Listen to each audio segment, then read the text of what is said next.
Kakaiba ang isang wood artist sa Western Samar. Sinag ng araw kasi ang kanyang ginagamit, pang-ukit ng kanyang mga obra. At para bigyan ng mukha ang balita, Mobile Journal, Mary Mon Reyes.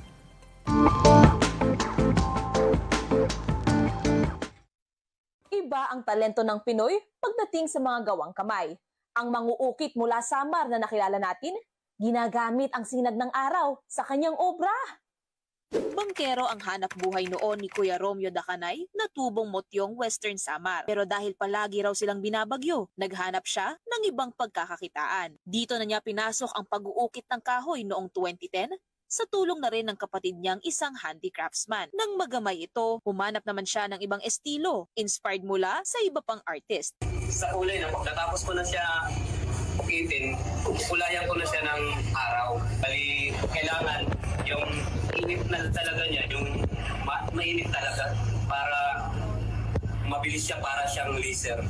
Halimbawa, mga alas 10 hanggang alas 12 o alauna.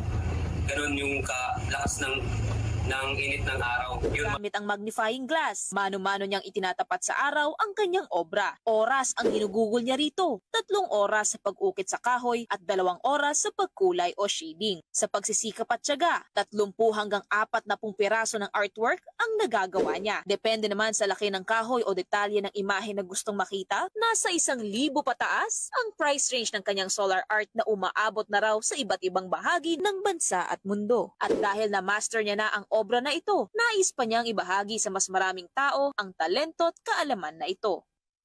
Yan yung isa kong gusto kong na magawang gano'n na organization dun sa probinsya namin para yung mga kabataan hindi lang puro cellphone lang, para matuto naman sila na sa pag-uukit. Yung talent ko, maibigay ko rin sa kanila.